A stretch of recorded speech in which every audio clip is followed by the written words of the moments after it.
JB మిత్రులారా, మనం పెదముప్పారం గ్రామం దంతలపల్లి మండలం మైబాద్ జిల్లాలో ఉన్నాము. కొంచెం శిలకమ్మ భర్త పేరు ఉప్పలయ్య. భర్త చనిపోయింది. పెద్దమ్మకు bank CSP bank SBI bank వచ్చి చెకింగ్ చేసుకోవడం జరిగింది. చేసుకుంటే అకౌంట్లో గ్యాస్ డబ్బులు పడలేదని చెప్పేసి అంటుంది. ఈమె నాగార్జున భారత్ గ్యాస్ నర్సలేపేట పోయి లింక్ చేసుకొని బ్యాంకు పోయి లింక్ చేసుకున్నా కూడా కేంద్ర ప్రభుత్వ సబ్సిడీ మరియు రాష్ట్ర ప్రభుత్వ సబ్సిడీ పడక ఈ యొక్క వృద్ధురాలు గత 7 నెలల కంచెని వాటిని ఆవేదన వ్యక్తం చేస్తుంది. కాబట్టి పెదముప్పారం గ్రామం పెద్దది. ఇక్కడ బ్యాంకు సౌకర్యము ఇంత ముందుకు ఉండేది. గత 20 నెలల క్రితం బ్యాంకు తీసేయడం జరిగింది. కాబట్టి ఇకనైనా ఈ యొక్క వృద్ధులకు ఇబ్బందిగా ఉంది, అలాగే బాలింతలకు మహిళలకు ఇబ్బందిగా ఉంది. కాబట్టి 20,000 జనాభా ఉన్నటువంటి పెదముప్పారం గ్రామంలో బ్యాంకు వసతి ఎస్బీఐ బ్యాంక్ బ్రాంచి అభివృద్ధి పరచండి. అలాగే మరియు ఈ యొక్క వృద్ధులకు గ్యాస్ సబ్సిడీ కూడా రేవంత్ రెడ్డి ప్రభుత్వము ఇప్పించి ఆదుకోవాల్సిందిగా కోరుతున్నాము.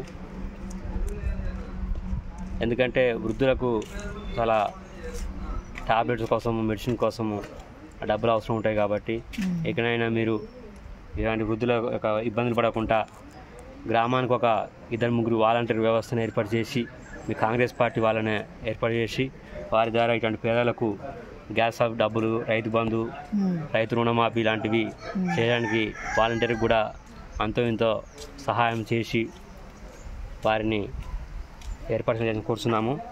ఎందుకంటే వృద్ధులకు చాలా ఇబ్బందిగా ఉంటుంది.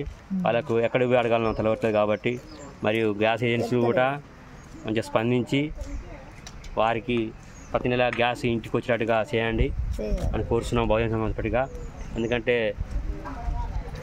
యువకులు చేస్తారు కానీ వృద్ధులకు ఎవరు పట్టించుకోవడం లేదు. కాబట్టి ఇకనైనా రేవంత్ రెడ్డి సర్కార్, పేదల ప్రభుత్వం చెప్పుకునే సర్కారు పేదల కోసం పనిచేయాల్సిందిగా కోరుతున్నాం.